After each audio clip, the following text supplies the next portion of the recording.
Bonjour, Baldes du Shérif, président de l'APC depuis l'Allemagne Hambourg. Je tiens à remercier toutes ces femmes qui sont sorties ce vendredi 5 décembre à Düsseldorf pour nous accompagner, pour qu'ensemble nous disons non à l'expulsion arbitraire de nos compatriotes en Allemagne, où aujourd'hui il y a même des jeunes qui sautent par la fenêtre lorsque la police fédérale vient les chercher parce qu'ils ont peur d'être expulsés de façon arbitraire, involontaire dans leur pays d'origine qui est la Guinée, parce qu'ils ont peur de continuer effectivement à vivre sans avoir droit au développement. Alors que le droit au développement, c'est un droit universel qui est aussi valable pour nos jeunes compatriotes guinéens qui vivent sur le sol allemand. Ceci dit, nous remercions tous ces jeunes conscients qui ont fait le déplacement, c'est-à-dire qui ont fait le déplacement de partout en Allemagne et puis ils sont venus de différentes régions, notamment de Hambourg, Baden-Württemberg, Thüringen et bref, j'en passe. Merci à vous et merci à tout le monde. Donc ceci dit, la lutte continue, Inch'Allah. L'année prochaine, vous avez vu déjà la sortie de la vice-présidente du Parlement. L'année prochaine, la lutte continue. On sera du côté de Berlin pour essayer de faire comprendre aux autorités allemandes la réalité en Guinée. Ce que la Guinée n'est pas un état sûr, la Guinée n'est pas un pays sûr. On ne peut pas essayer d'expulser nos compatriotes de cette façon. Cette lutte-là, on va continuer à la mener jusqu'à ce que nous soyons entendus. Alors, pour continuer, bien évidemment, on va essayer de parler de la Guinée, comme toujours. On va parler de l'actualité qui concerne l'actuel Premier ministre, M. Baouri, qui est en campagne pour son candidat, le candidat de parjure, malheureusement, ce candidat, Mamadi Doumbouya, qui a fait le choix de trahir son serment, de trahir le peuple de Guinée, de refuser le retour rapide à l'ordre constitutionnel.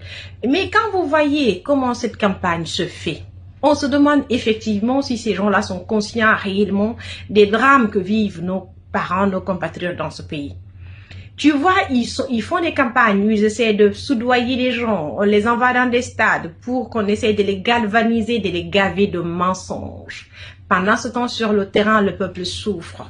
Pendant ce temps, sur le terrain, la femme guinéenne manque de tout. Pendant ce temps, sur le terrain, nos enfants n'ont pas accès aux soins de santé appropriés.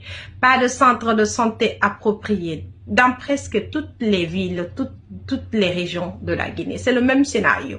C'est le même scénario, c'est le même misérabilisme qu'on nous impose depuis 58 jusque-là. Aucun développement, c'est-à-dire c'est une situation de cul-de-sac habituelle. Mais eux, ils ne se gênent pas. Ils décaissent des millions de nos francs.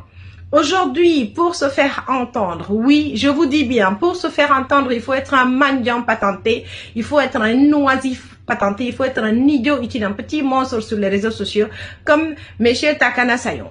Monsieur Takana sort, il parle, il fait du buzz, il se fait c'est-à-dire, il crie, il râle et tout d'un seul coup, Monsieur Takana Sayon est récompensé à cause de ses railleries par une voiture 4x4 sortie d'usine et voilà, tiens.